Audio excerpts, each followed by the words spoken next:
Hi, everybody, and welcome to another episode of the Ambassador of Southern Rock channel on YouTube. I'm your host, Michael Buffalo Smith, and today we've got a very special program for you. A really very special program. One of the great architects in the world, not only in the world of Southern rock, but in the world of rock and roll as a whole. One of the greatest piano players ever to tickle the ivories, and a fantastic player. Former member of the Allman Brothers Band, and a longtime touring member of the Rolling Stones. And that's just part of his resume. We talk about his music, we talk about his forestry and his conservation efforts, and much more on the upcoming program. I'd like to ask you guys to please click on the subscribe button. And if you do, you'll be among the first to know anytime we post brand new stuff on the channel. Thank you so much for watching, and thank you for your support. Without further ado, the great Chuck Leavell. Here he comes. Well, okay. Very, very happy to welcome to the program today Chuck Leavell. Good morning, Chuck. Good morning, Michael. How are you, sir? I'm doing fine. And you? Yeah, doing great down here in Bullard, Georgia. We're right at the cusp of springtime. Looking forward to some nice warm weather. It's a bit chilly today, but I've been doing a lot of forestry work over the past couple of 3 weeks, some prescribed burns, and getting ready for springtime at Charlene. All right, man. That's nice. Um, well, I'll ask you a few questions about your illustrious career so far, and we'll build up to the last question I want to talk about is the wonderful documentary film that's out, which I've already watched it 4 times. There's just so much information in there. It's really great. Um, let's go back a year or two and tell us at what age you started playing piano and who were your major influences. A year or two, yeah, maybe Yeah. about 60. My mom was my first influence when I was very young, being the youngest of three children. Oftentimes it was just the two of us in the house. Mom was not a professional. She wasn't a teacher, but she played for family enjoyment. And as a very young child, 5, 6 years old, I think she used the piano as a form of babysitting to a degree. She would get me up on the stool, show me very simple things, simple triad chords and little melodies, and sometimes leave me to my own resource while she would go do her housework.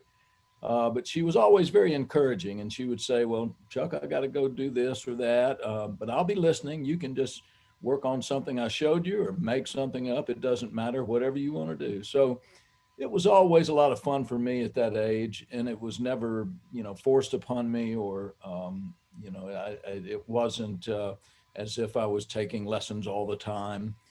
But it was fun. And one thing that mom did that I'll always be very grateful for is she would say things sometimes like, "Well, what would it sound like if you had a big storm outside?" And I would rumble around the low end of the keyboard or do some lightning strikes out high.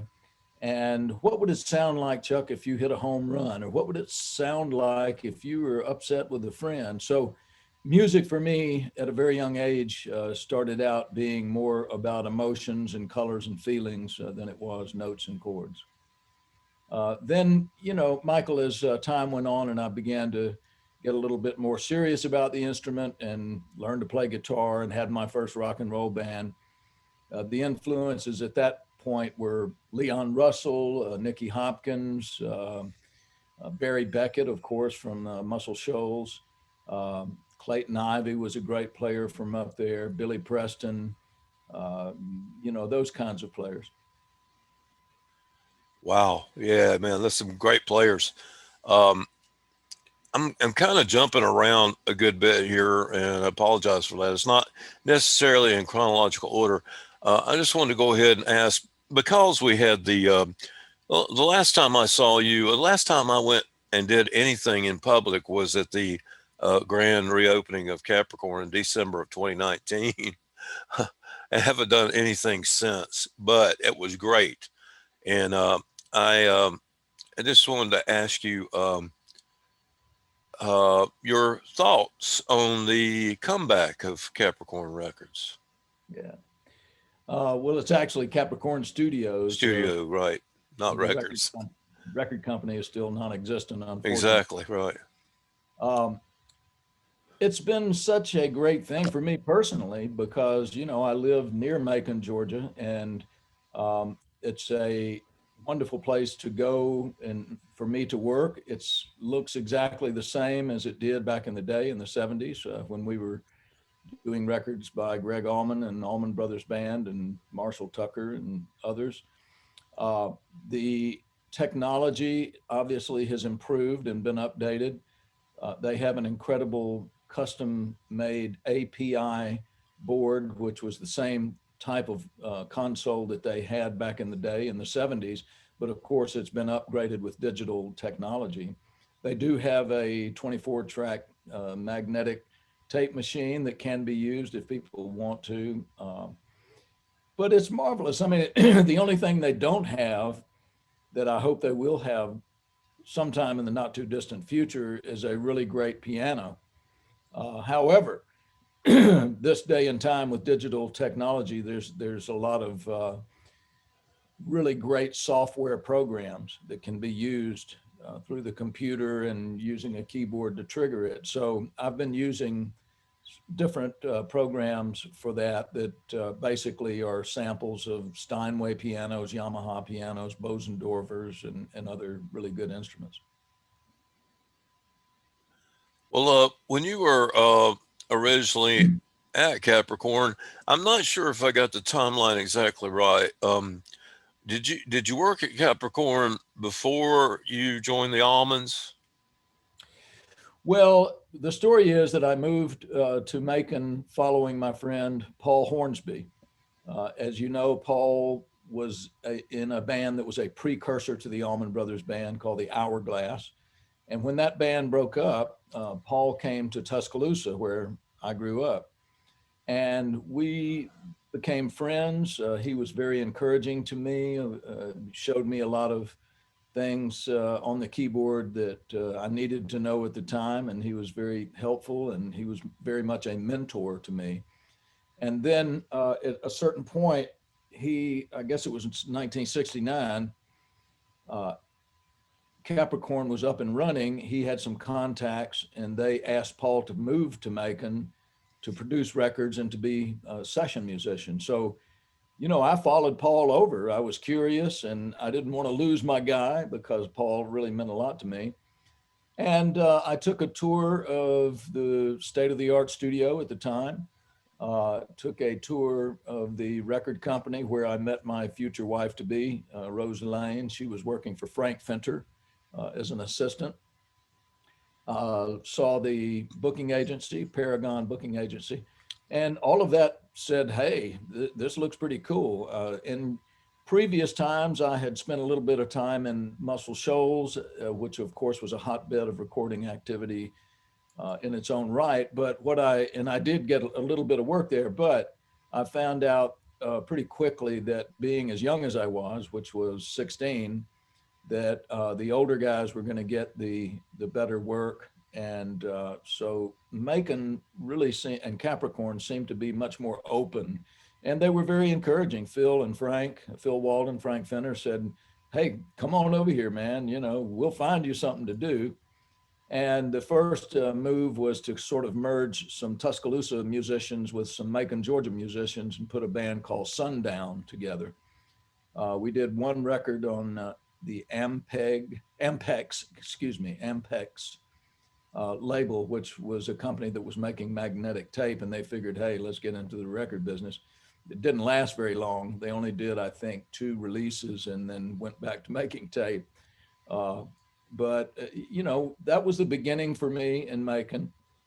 Eventually, that led to doing some session work through the good graces of Paul Hornsby and of Johnny Sandlin, who I became very good friends with. And from there, it was just kind of moving up the ladder. Alex Taylor, we put a band together to back up Alex. I guess that would have been 1970, maybe 71. From there, worked, excuse me, worked with Dr. John.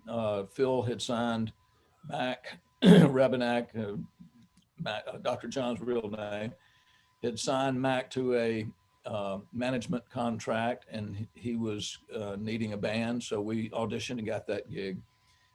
Again, lots of session work along the way. And then in 72, Greg wanted to do a solo record. The band had come in from doing 90 something shows as a 5-piece band after Dwayne's death.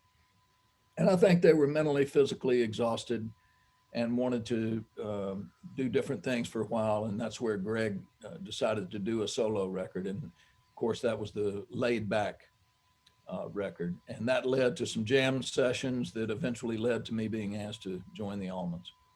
Yeah, yeah. And you were what, 20 years old when you joined them?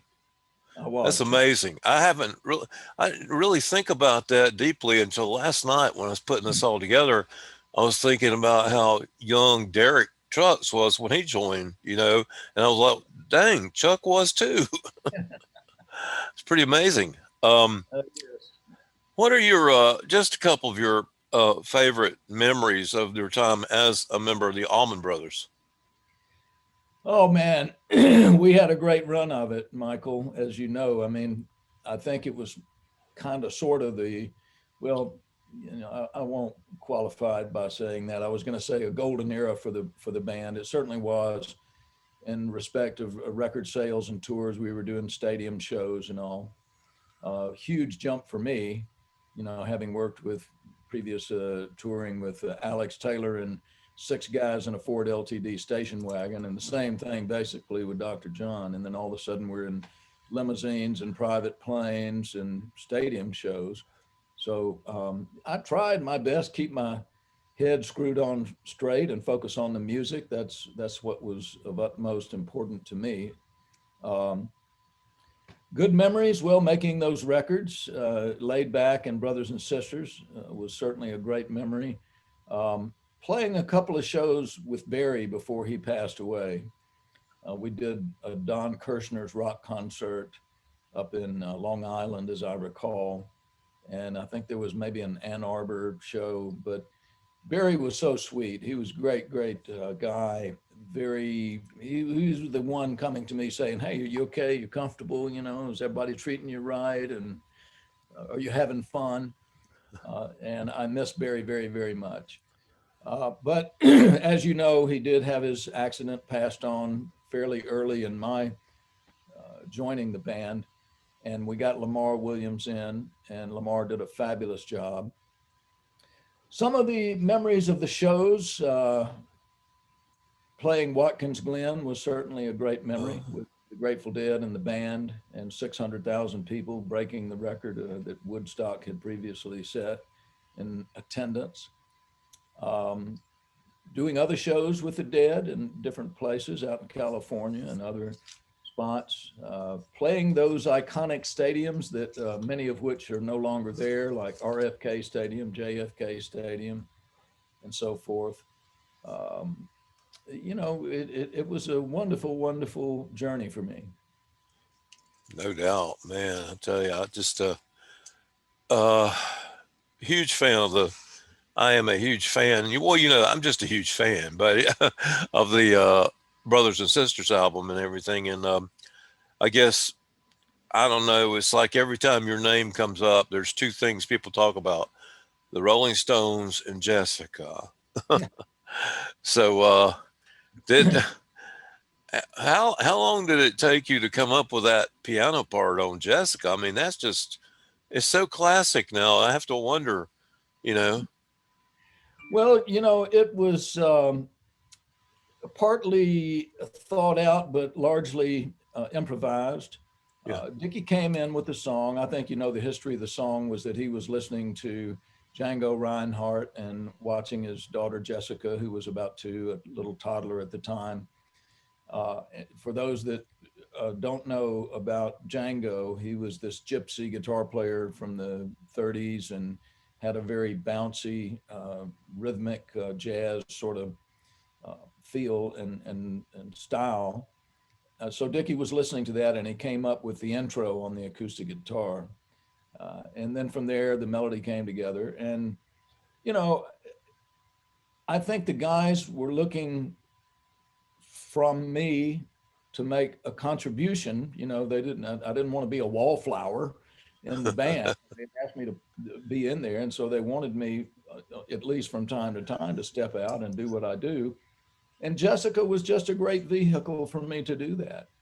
Uh, the other thing I'll say about the song is the combination of the two guitars and actually, I think it was a Fender Rhodes piano that was playing the keyboard harmony on the track.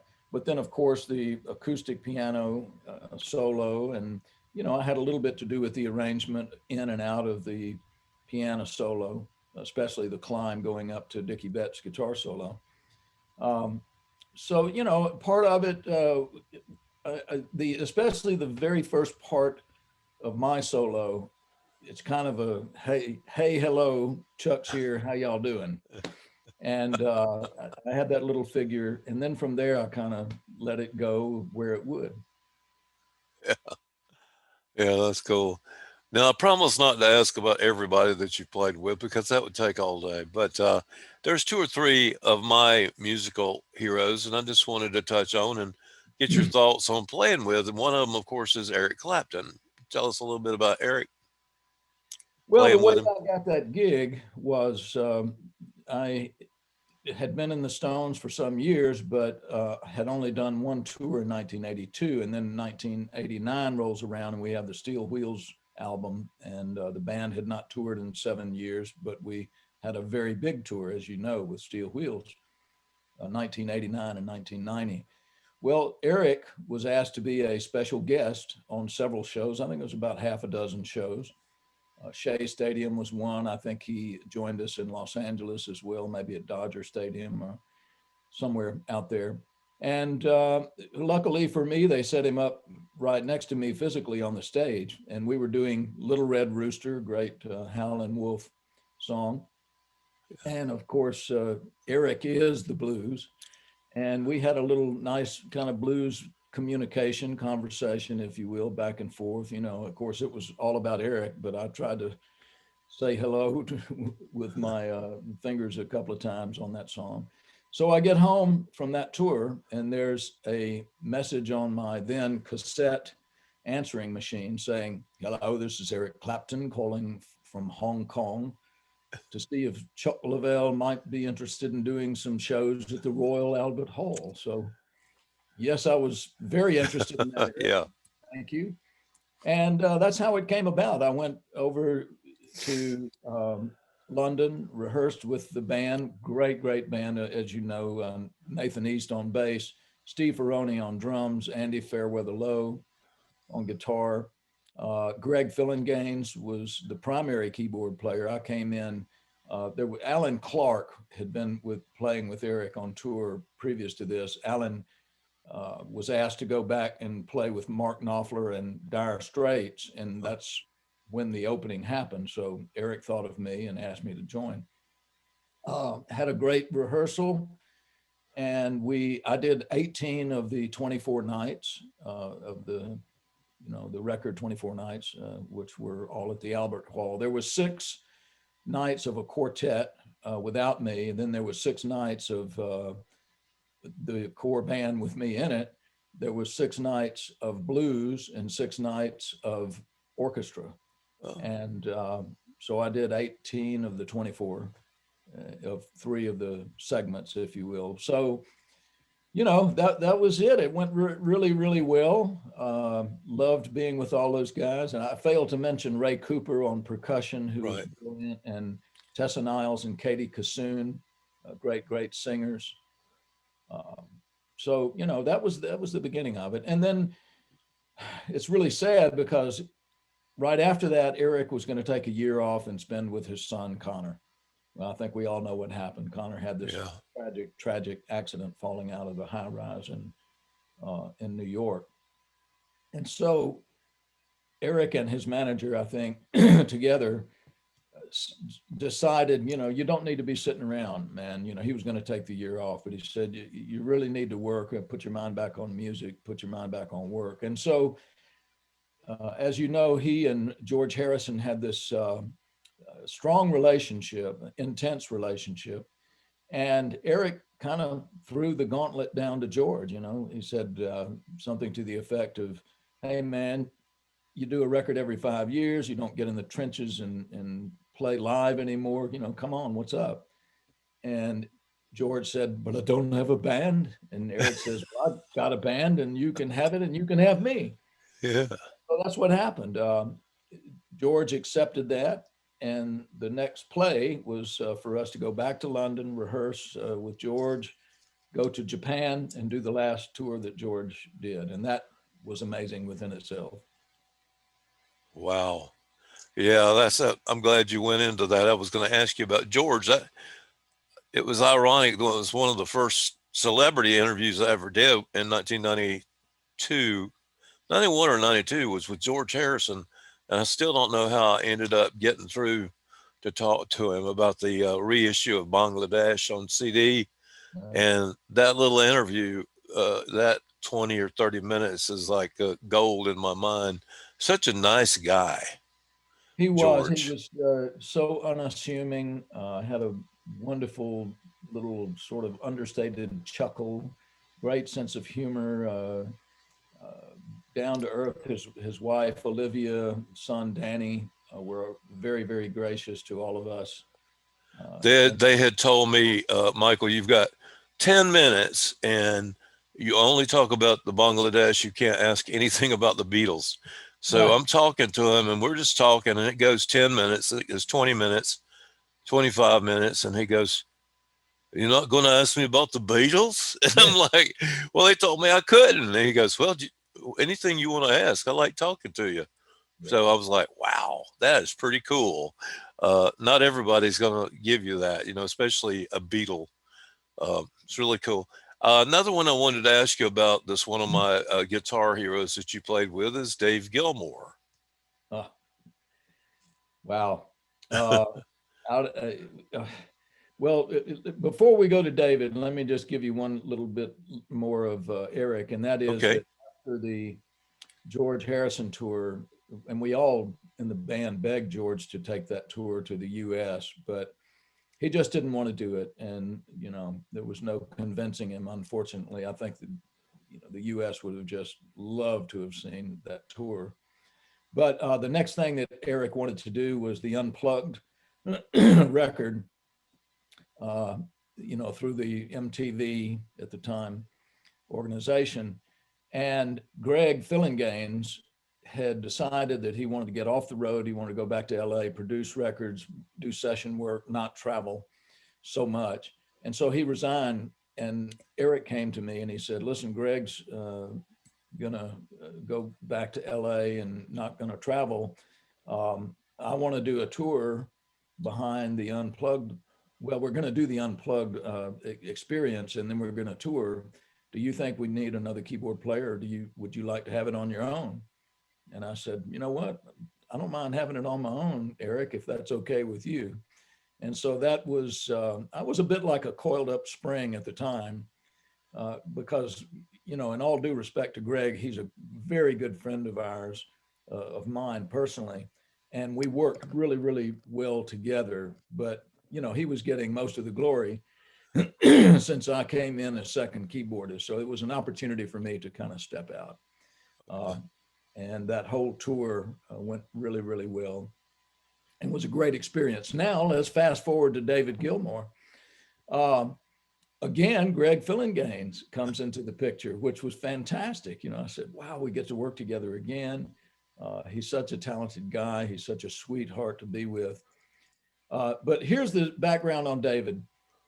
I think it must have been 84, 85. I was musical director on a program called Guitar Greats in New Jersey at the Passaic, New Jersey at the Capitol Theater. It was a MTV broadcast, but also a live performance. David was on the show, David Gilmour, Tony Iommi, Dickie Betts, Link Ray. Wow. My goodness, who else was on the thing? Lita Ford.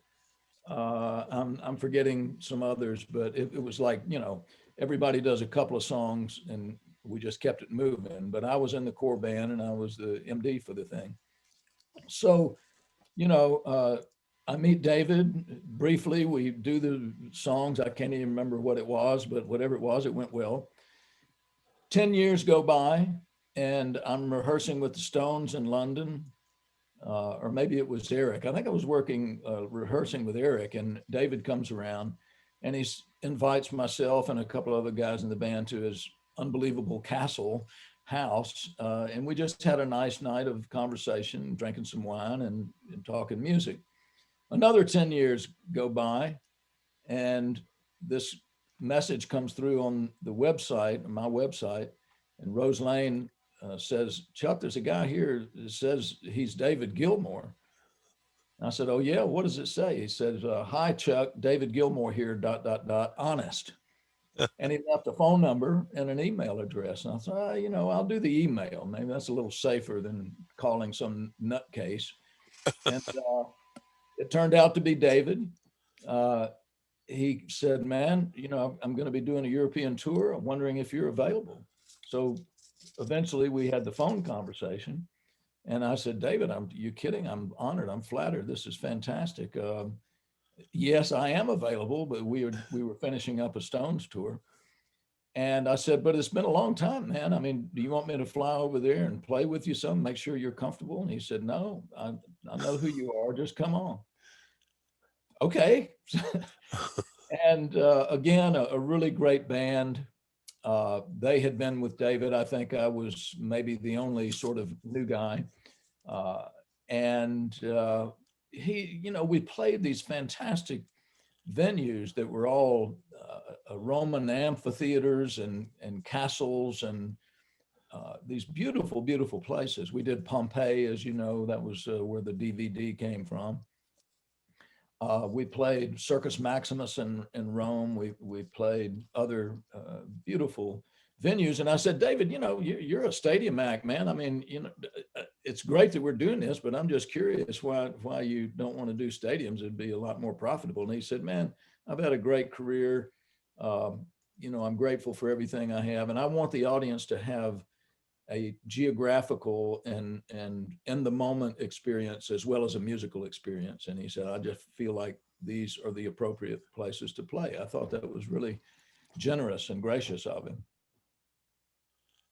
Yeah, boy, I tell you, I was talking to some guys the other day about guitar players, and David's name just kind of rises to the top as far as, to me, as far as innovators. I'm a huge fan of Dickie Betts and Toy Caldwell and Dwayne Allman and all that. And on the other hand, I'm also a huge fan of Gilmour and Mark Knopfler.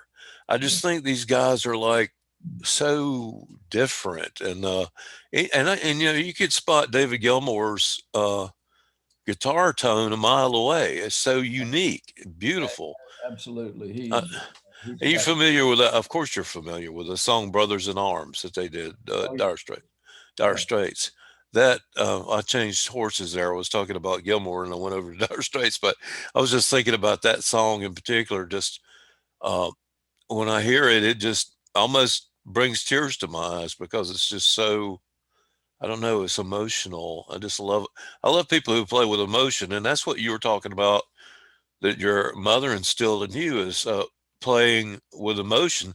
That's another thing that I our friend Colonel Bruce Hampton taught me a long time ago was, to play emotion. And I think he once told Jimmy Herring, he said, you see that tree over there? He said, play the tree.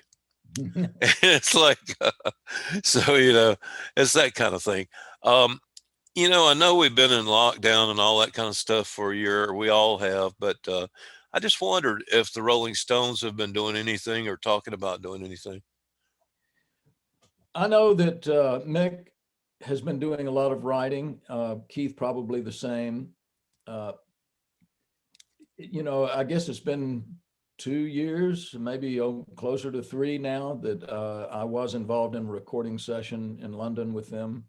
I know that they've also done some sessions without me there. Mick works a lot with Matt Clifford, who has come back into the scene after many years not being in the scene. And he's been touring with the band for, I guess, the last 4, maybe 5 years. Matt lives in England. As I said, they're just very, very close friends. Matt is also a very good engineer, a good person to do demos with Mick, because he understands the technology very, very well.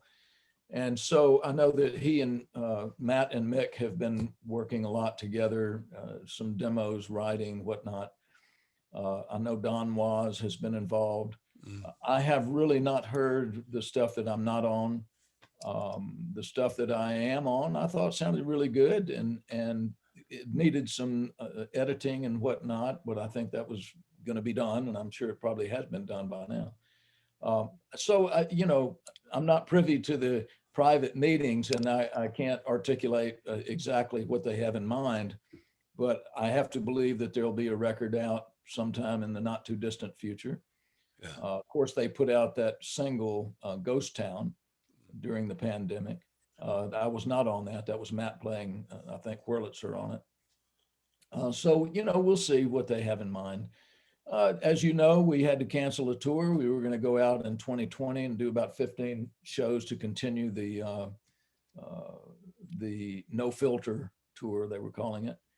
I know everyone was disappointed, and like every other musical entity and promoters. I saw an article recently, maybe you saw it in the Wall Street Journal, Live Nation, AEG. Of course, AEG does our tours. Live Nation is the biggest, and they do, tremendous tours with everybody. And they were saying that they felt if the vaccines are rolling out as they are now, that there's a possibility of some live stuff in outdoor venues primarily by late summer into fall. We'll see. I don't know. That's speculation. Nobody knows for sure. I We hope just have so, to though. take it day to day. But in terms of the Stones, I don't know if they would consider doing that. I will tell you this: 2022 marks the band's 60th anniversary. Oh, That's pretty significant, isn't it? wow. So, I think we could be out working by then, as long as everybody wants to and everybody stays healthy, and I think they are. And I'll give you a little vignette. Keith was promoting his re-release of the Live at Hollywood Bowl Expensive Winos, his solo tour. Not long ago, they did a re-release and all that jazz, repackage. And the interviewer asked him, hey, 22 is the band's 60th anniversary. Can you tell me if you have any plans? And he said, yeah, we have a plan. The plan is for all of us to be alive in 22. Well, that's a good plan. Yeah. Start with that. Man, that's great. I'm going to shift gears here. We're coming into the home stretch, but I want to shift gears and away from music and talk about this. Anybody that knows you knows that you're heavily into forestry and conservation, and I just want to ask you, what, as a layman, what steps can everyone take to help keep our forests healthy and promote conservation? Plant a tree, baby. Plant a tree. Plant a tree in your yard. Get together and plant trees in parks nearby you. Children, get children involved, plant them around schools, help the kids better understand the importance of trees and forests. But look, to go deeper than that, there's plenty of great organizations that you can support. The Arbor Day Foundation is a great organization that plants trees all over the country and probably all over the world. The American Tree Farm System is a great organization. The American Forest Foundation is actually the mother of the tree farm system. They easy to find their website. The U.S. Endowment for Forestry and Communities is a great organization that helps especially small communities, find ways to engage in forestry. And let me just say that, you know, when I first started doing this, and it was really my wife's fault. Her family comes from generations of being good stewards of the land as farmers, tending cattle, other livestock, but also planting trees and managing forests. And so that's where it came from for me. Is I would spend time with them. That passion, love, and dedication to the land certainly started rubbing off on me. 1981, she inherited some land from her grandmother, so it's family land that we know we want to keep and do the right thing with. And I had a kind of a personal connection, aha moment, if you will. Where does that thing that has given me such a great career and so much joy come from? Well, it comes from the resource of wood. And don't most all musical instruments come from that resource? So that's a very personal connection for me. Uh, but beyond that, when you think of what they do for us, materials to build homes, schools, churches, offices. You know, I live in a beautiful old wooden farmhouse that I love. We've built many, uh, our lodge, and we've repaired a lot of historic buildings, and we built our horse barn all out of resources that came right here off of Charlene. Our own woods, mainly trees that I saw were dead or dying that I could take down, have sawn up and made into beautiful lumber. So materials to do the building, they make materials to make books, magazines, newspapers, packaging products. When you think of Amazon and Apple and all of that, those packages all come in cardboard, don't they? Which is a resource of trees. Uh, they clean our air, they clean our water. There's been a lot of talk in the last decade about carbon sequestration and finding a way to use carbon credits for landowners, forest landowners, to make, you know, another market, if you will. They can be used for energy, biomass for energy. And, you know, aesthetically, there's no better feeling you can get, in my mind, than taking a nice walk in the woods or in a park that has some beautiful trees. And there's a wonderful quote by Ralph Waldo Emerson that says, and I use it in the film, which I know you've seen, and the quote is, "In the woods, we return to reason and faith." And I believe that's very true. I believe there's something very spiritual about walking amongst a forest and just absorbing the feeling that you have in nature. And, you know, the wildlife goes along with it as well. You know, we're blessed with a lot of wildlife here at Charlene, white-tailed deer and a black bear here, quail, wild turkey, you know, all the raccoons and possums and squirrels and everything that goes along with it. So uh, that's how I developed my passion for trees and forest. Wow, that's neat, man. Well, okay, that kind of leads right into. You did mention the documentary film that's out, Tree Man, and I caught it on let's see, I think Amazon Prime, and Tree Man. It's just a really good look at all the various sides of your life, music, your home life. I particularly enjoy the parts where you and Rose Lane are just, you know, in the kitchen or walking around the land of the plantation and just things like that, or riding horses. It's just a, I don't know, very uplifting video. I wanted to ask you, how you came to do this documentary and how long did it take to put it all together? Well, the impetus for me was simply to have a document for my grandkids and for future generations. But I also wanted kind of a snapshot of an era, if you will, shall we say, from the 70s to the present day, because I think it is a very interesting era. And, you know, the three themes you've already mentioned, of course, the musical career, the career in forestry and the environment, and our 48-year marriage. You know, I'm married to a fantastic woman that is a great partner for me, always has been. We've been so blessed with two beautiful daughters and now four grandchildren. So, you know, I just wanted to kind of get a picture of that, something in a documentary that, again, mainly for family.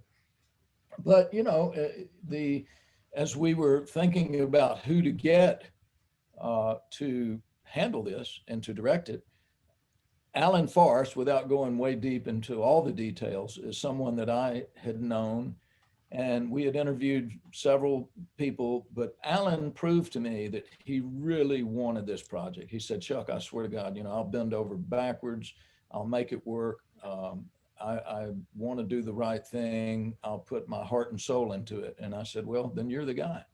And so Alan just did a masterful job because we had all this raw footage. We had the great footage of the interviews from people I've worked with. They were all so gracious. And I figured if I could get half of them, I'd be fortunate, but we got like 90%, 95% of everyone that we asked. And that, by the way, was more than a little bit embarrassing because, Alan, as far as our agreement was concerned, he said, you realize you have to make your best efforts, Chuck, to ask people to do these interviews. And I'm like, oh God, what have I done?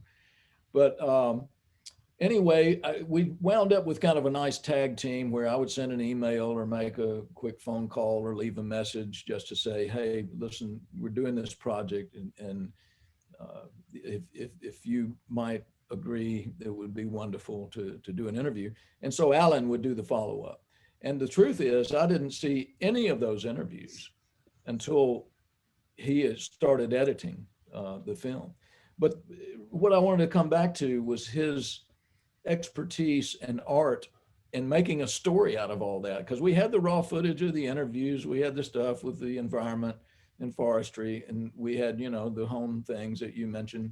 But I thought, how do you make a story out of it? How do you, weave all that together and make it cohesive where the people would and hopefully enjoy it?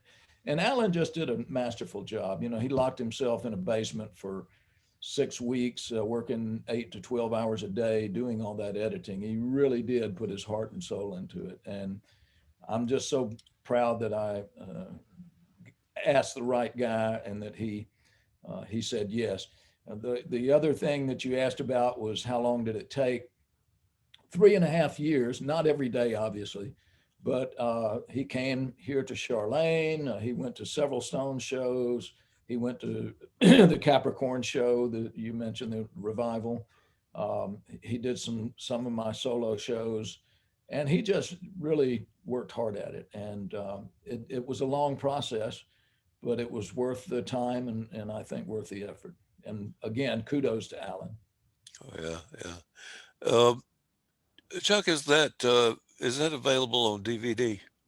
It is, yes. You can get it on Amazon on Blu-ray. I Okay. think Walmart also has it. You can get DVD or Blu-ray. But we're in a digital world of downloading, so most people are going to Amazon Prime. It's the only thing it's not on is Netflix yet. It may eventually get there, but it's Yeah. on Amazon Prime. It's on Apple TV, iTunes, Tubi, all of those formats. That's cool. I'm I start to say old school, but DVDs to me is not really old school, but it kind of is now. I still like to have a physical product, so with the liner notes, even if it's a DVD. So yeah, that's why I asked. I've got to get one of those. Well, last question. Obviously, you're a very, very busy guy. What's going on that you can tell us about right now in your various and sundry endeavors? What do you got going on? Well, in COVID lockdown, being very fortunate to have this land to work on, that's what I've been doing for the most part. It's given me the opportunity. I've always kind of secretly wished I could take a year off and just work the land. And so that's been the main focus. But, I keep my chops up. I've done several virtual events over the internet like this, performing and doing Q&A things and whatnot.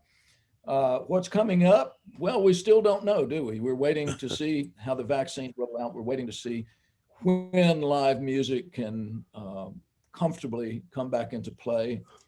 My hope is by late summer or fall, and whether that's a Rolling Stones tour, and I'm not saying I know that there would be one. I'm not sure they're even discussing that, to be frank with you. But Yeah. whether it's a tour like that or a Gilmour tour or some Chuck dates, I'm ready to play.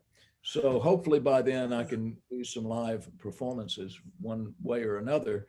I've been thinking about a recording project to do a gospel record. Not so much spiritually, but I guess, that certainly would be part of it, but really to show how rock piano has been influenced by the church and by gospel music. Because when you think of Little Richard, when you think of Jerry Lee Lewis or the early rock and roller piano players, it came from the church. And I think it's really interesting to show that. I did the blues record called Back to the Woods, which was a tribute to pioneering blues piano players. And so this would be similar, but in a different genre. Wow. I'd love to hear that. I love old gospel music. Well, all old music and new music, any kind of music. Well, Chuck, I appreciate it, man. This whole thing is really, thank you for your time. I know your time is very valuable, and thank you for doing this. And I wish you nothing but the best. And I hope and pray that to see you back out there in the summer too. It'd be great. Thanks for doing this, and y'all take care and give my best to Rose Lane, okay? I sure will, man. You take care of yourself, and here's next time we get to see each other in person. I hope so. Thank you so much. Bye-bye. Making it back to Macon.